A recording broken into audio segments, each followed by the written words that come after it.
Dimanche 15 janvier 2023, mesdames et messieurs, bonsoir et bienvenue dans cette édition dont voici le sommaire. Le président de la République a reçu en audience le ministre des Affaires étrangères de la République populaire de Chine.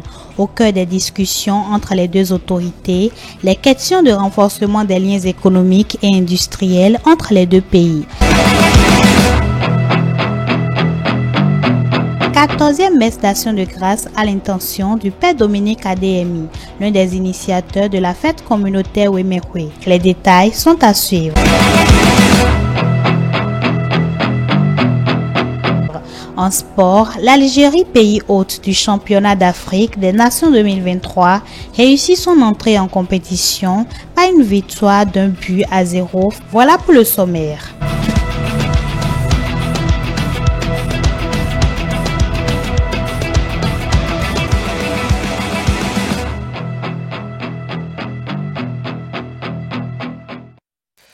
Toutes nos excuses pour le retard accusé dans le démarrage de cette édition que nous entamons avec cette actualité en plus bref. Bagri Abou Dafia, encore connu sous le nom de Tossou Yeriman, est le nouvel empereur du royaume de Niki. Il est désigné ce dimanche 15 janvier 2023 parmi les 41 candidats à la cour impériale sous le nom de Siro Toro. Le nouvel empereur devient ainsi le 41e roi de Niki et succède à Feu Sabinaïna III. Nous y reviendrons dans nos prochaines éditions. Dans une toute autre actualité, le chef de l'État a reçu en audience le ministre des Affaires étrangères de la République populaire de Chine, Qin Gang, ce samedi 14 janvier 2023. L'objectif de cette visite entre dans le cadre du renforcement des liens économiques et industriels entre les deux pays. Voici la déclaration de Qin Gang, ministre des Affaires étrangères de la République populaire de Chine, à sa sortie d'audience avec le président de la République, Patrice Talon. Monsieur le Président de la République.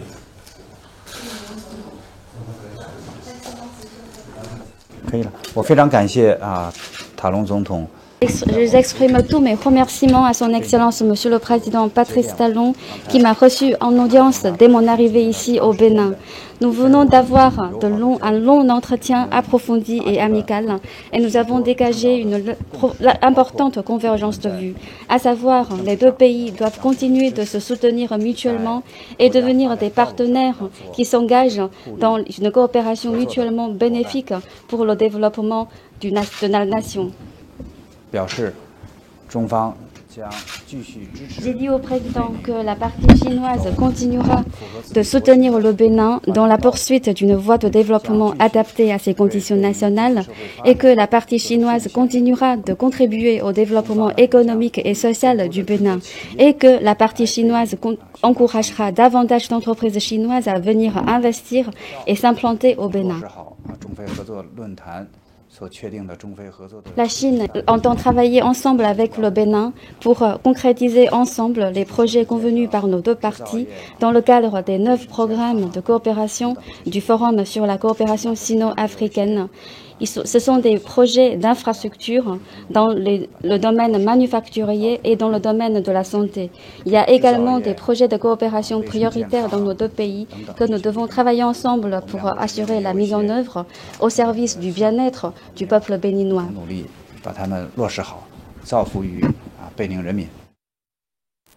Précisons qu'au terme de cette audience avec le président de la République, Patrice Talon, le chef de la diplomatie chinoise est allé visiter la zone industrielle de Glodjibé. Il a salué les efforts de transformation économique et industrielle au Bénin. Dans un tout autre secteur, à présent, lancement officiel ce samedi 14 janvier 2023 des activités de la Jeune Chambre internationale du Bénin pour le compte du mandat 2023. La cérémonie s'est déroulée à l'université d'Abomey-Calavi et a connu la présence de plusieurs membres de l'organisation venant du Bénin ainsi que de la sous-région. Emmanuel Amoussou pour le point.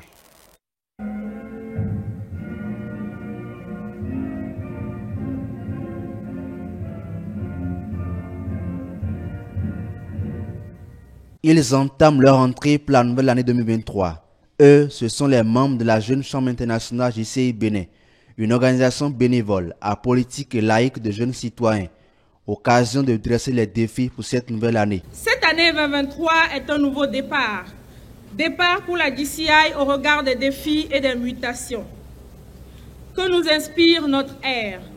En réponse à ces enjeux, nous nous activons à puiser nos énergies dans de nouvelles orientations, à prendre le pas, à diriger et à grandir ensemble pour que nous nous repositionnons et contribuer au développement personnel de jeunes leaders entreprenants de nos différentes organisations, tout en ayant un regard profond sur les racines qui ont sous-tendu jusqu'ici notre vision, qui n'est simple qu'être la meilleure, la plus grande et la plus influente organisation de jeunes leaders désireux de faire de grandes choses dans ce monde. À l'aurore de cette nouvelle année, la JCI Bénin a mis en place des stratégies. Il s'agit entre autres de l'autonomisation qui va permettre d'impulser une atmosphère motivante afin d'offrir aux membres une liberté d'expression et de mener des actions nécessaires pour induire le changement positif. Dans un deuxième temps, l'innovation pour permettre aux membres de remettre en question leurs actions. Pour ce faire, des objectifs et actions ont été énumérés et explicités aux uns et aux autres. Au niveau de l'AS autonomisé, notre premier objectif sera de moderniser et dynamiser l'administration de la Jeune Chambre internationale Bénin. Nous allons atteindre cet objectif en élaborant notre plan stratégique pour le prochain quinquennat et en œuvrant pour la concrétisation des avantages liés à notre titre d'utilité publique acquis depuis 2015. Nous allons ensuite promouvoir l'employabilité et l'entrepreneuriat du membre individuel, et ceci à travers le programme La Semaine Créative, qui est une série de formations et des ateliers d'incubation offerts aux membres et à la jeunesse béninoise en général. L'occasion est également offerte au président 2023 de la JCI Bénin d'exhorter les membres de mener à bien les missions qui sont les leurs afin que l'année 2023 soit couronnée de succès. Passer d'un chiffre à un autre, il n'y a qu'un pas. Pour 2023, allons ensemble à la quête de la perfection et que l'amour et la grâce de Dieu couvrent nos actions et que le beau soit notre norme. Pour faire face aux défis socio-économiques, identitaires et même stratégiques, notre organisation, la DCI, nous propose de nouvelles orientations qui ont toutes pour but le développement des jeunes, le renforcement de leurs compétences et la mise en place de solutions durables. La Jeune Chambre internationale est une organisation de jeunes leaders de 18 à 40 ans qui travaille à la formation, au leadership et au service de la communauté béninoise. 3 choses caractérisent un membre de la JCI. Il s'agit de la reconnaissance, la connaissance de sa raison d'être et enfin la construction d'un système d'habitude qui lui permet de passer de l'étape de ses ambitions à de vrais résultats. Cette rentrée solennelle a été une occasion de signature, d'accords, de partenariat. Merci à vous, Emmanuel Amoussou. Et on en vient à présent à ce publi-reportage, 14e messe d'action de grâce à l'intention du père Dominique Adeyemi, l'un des initiateurs de la fête communautaire Wemehwe. Cette célébration eucharistique s'est tenue en présence des membres de la coordination générale de la fête des Wemenou, mais également suivie d'un don à l'orphelinat de l'autre côté de Azoulissé. Le point avec Nafissatou Hassani et Melvin Achabi.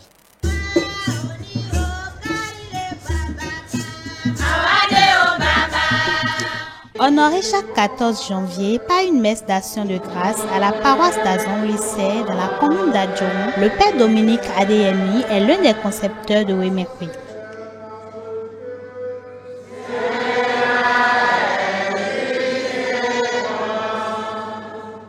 Oui, je rends grâce à Dieu avec vous et pour vous, pour dire merci au Seigneur qui nous a donné cette opportunité de nous retrouver cette année à Azon-Lissé pour dire merci à Dieu pour ce patriarche qui nous a donné et dont les restes précieux reposent dans la terre de la vallée de Wemehwe. Et je voudrais, avec vous, fredonner ce chant. Mitoku no mao, mitoku nitekwe, lodagwe ton letame, lodagwe ton letame. Après cette messe de chant et d'adoration, la délégation constituée des organisateurs de la fête de Wémé et quelques partenaires se sont rendus à l'orphelinat des Sœurs d'Azur au lycée pour y offrir des présents. Nous sommes arrivés ce matin après la messe pour le Père Adéyemi. Nous sommes venus faire un don. C'est une œuvre commune que nous venons de faire avec la fondation des Amis de AZ et la fondation de Père Adéyemi de Wéménou, résident à Sekandi, à Cotonou.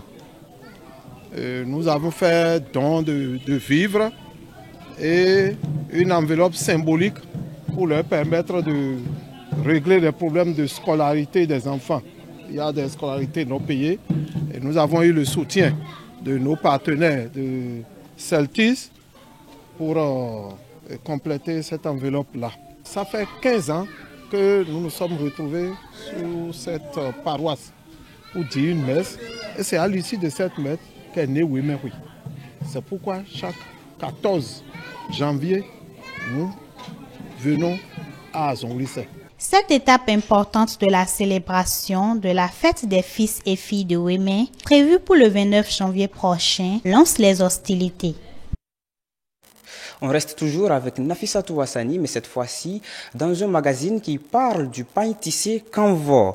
De plus en plus, ce pain tissé, encore appelé Kanvo, est fabriqué dans plusieurs pays du monde et s'impose de par sa qualité esthétique et durable, mais également par sa valeur ajoutée sur les autres formes de tissu, nous dit Nafissatou Ouassani dans ce magazine.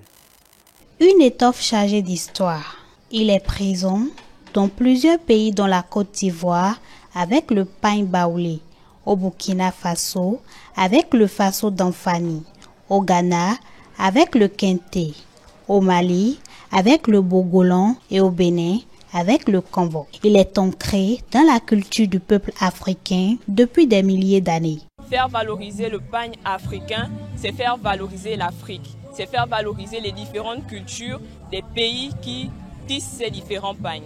Le pain tissé est un tissu traditionnel d'Afrique de l'Ouest, réputé pour sa qualité et sa beauté. À l'origine, cette étoffe de prestige était réservée aux rites funéraires et aux autres cérémonies importantes, baptême, dot, mariage. Puis son utilisation s'est vulgarisée. On assiste ces derniers temps vraiment à, on va dire, à la vulgarisation et à la motivation à pouvoir consommer local et des produits locaux.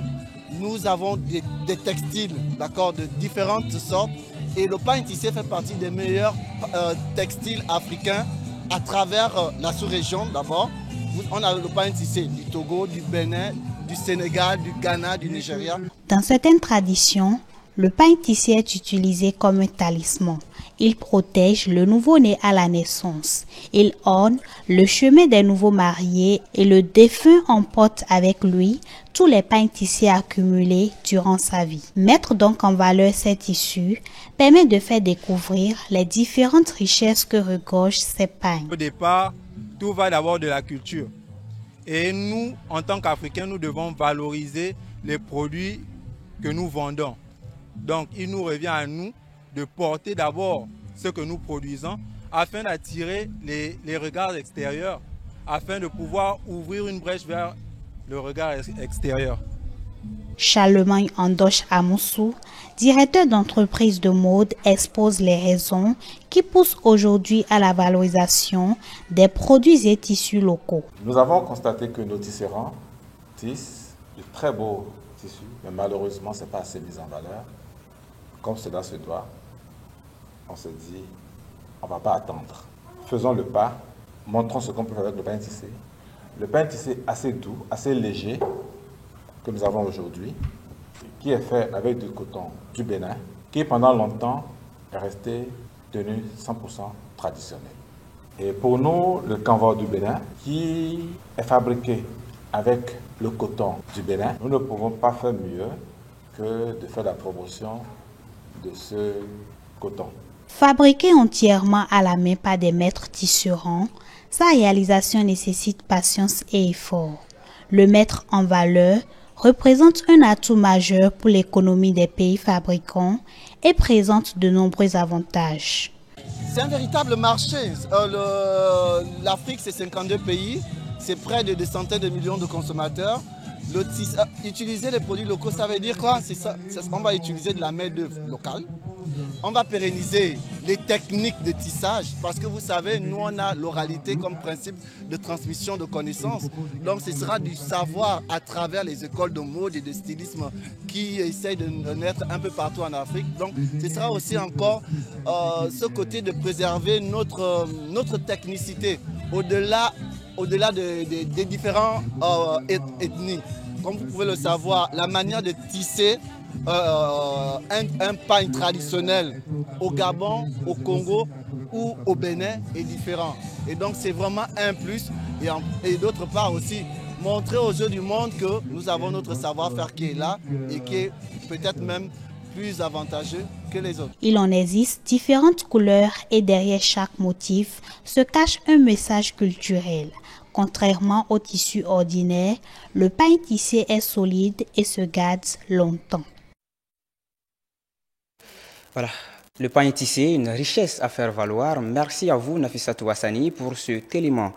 En sport, l'Algérie, pays hôte du championnat d'Afrique des Nations, réussit son entrée en compétition par une victoire 1-0 face à la Libye.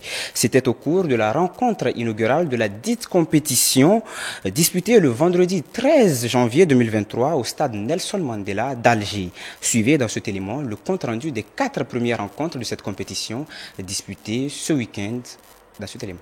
L'année 2022 aura été une grande désolation pour les Fennecs et leurs supporters. Éliminés au premier tour de la Coupe d'Afrique des Nations et non qualifiés pour le Mondial Qatar 2022, l'Algérie, pays hôte de la 7e édition du Championnat d'Afrique des Nations, compte remporter cette compétition pour tourner définitivement la page 2022. Logé dans la poule A et opposé à la Libye en match d'ouverture au stade Nelson Mandela de Baraki, les Fennecs à prime grâce à un penalty d'Imen Mahious à la 55e minute s'imposent sur la plus petite des marques au grand bonheur des quelques 40 000 supporters venus les pousser à la victoire.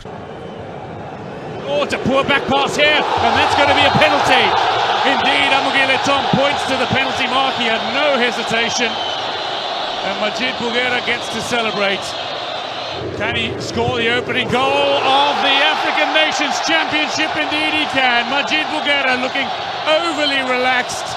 Les Libyens ont tout de même opposé une féroce adversité aux hommes du coach Majid Bouguera et peuvent nourrir des regrets sur cette action qui touche le poteau algérien à un quart d'heure de la fin de la rencontre. It's a Group A tie between Ethiopia and Mozambique here today.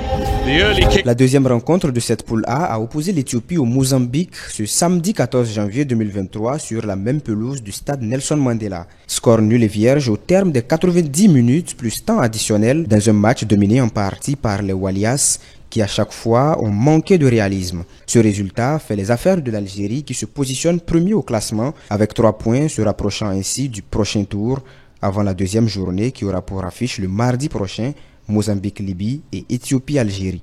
Between the Elephants of Côte d'Ivoire up against the Teranga Lions of Senegal. Dans le groupe B, les Lions de la Teranga locaux remportent le derby d'Afrique de l'Ouest face aux éléphants à prime. Les hommes de Pape Thiam ont une première occasion de prendre les devants à la 73e minute de jeu sur un penalty sifflé après une faute de main ivoirienne, mais Lamine Camara manque sa tentative que repousse parfaitement le gardien ivoirien. And a save and an important one.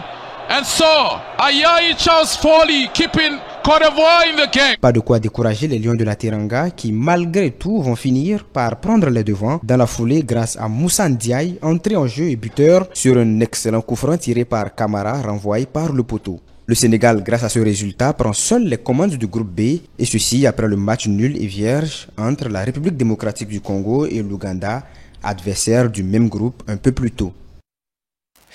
Hors de nos frontières, il y a eu près de 60 000 décès dus à la Covid-19 en Chine entre le 8 décembre et le 12 janvier, mais les hospitalisations sont en baisse. C'est ce que révèlent les dernières données que les autorités sanitaires du pays ont partagées avec les médias. Suivez ce reportage de nos confrères de la CGTN pour avoir plus de précisions. Les responsables ont affirmé que le nombre de patients dans les centres de traitement de la fièvre à travers le pays diminuait, passant de près de 3 millions de personnes à la mi-décembre dernière à 477 000 au 12 janvier. Et bien que le nombre de décès reste élevé, les responsables ont indiqué que la plupart des décès étaient dus à des conditions sous-jacentes. 5 500 d'entre eux ont été directement attribués à des problèmes respiratoires, mais la majorité étaient des patients souffrant déjà de maladies cardiovasculaires, de cancer et d'autres problèmes de santé à long terme.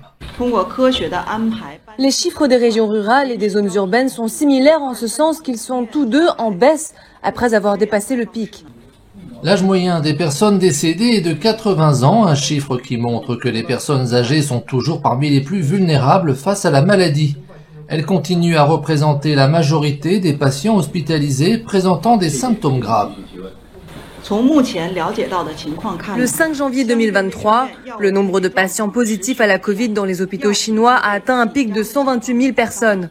Il a depuis baissé à 105 000 au 12 janvier. Les responsables ont été interrogés sur les critères exacts de catégorisation des décès dus à la Covid et sur leurs éventuelles différences avec ceux d'autres pays. Depuis 2020, la Chine a toujours classé les patients décédés avec des résultats positifs au test d'acide nucléique Covid-19 comme des décès liés à la Covid. Ce critère est largement conforme à celui de l'OMS et d'autres grands pays. Il existe deux catégories de causes de décès. L'une est l'insuffisance respiratoire due à l'infection par la Covid. L'autre est l'infection par la Covid associée à des maladies sous-jacentes. Selon les autorités, la prochaine étape de la lutte contre la Covid sera axée sur les vastes zones rurales de la Chine, une tâche devenue plus urgente alors que le pays entre dans la saison des déplacements liés au Nouvel An chinois. Les autorités médicales ont déjà augmenté le nombre d'employés dans les centres médicaux ruraux, tout en renforçant leur approvisionnement en médicaments et en oxygène. C'est sur cette information hors de nos frontières que prend fin cette édition, que nous vous remercions d'avoir suivi. Vous pouvez la retrouver en intégralité sur l'ensemble de nos plateformes digitales que sont notre site internet, le www.etélébenin.com, notre page Facebook eTélé en direct, notre chaîne YouTube eTélé Bénin, notre compte Twitter eTélé Live et en direct via notre application iOS et Android eTélé Bénin, tout simplement. eTélé avec vous, pour vous.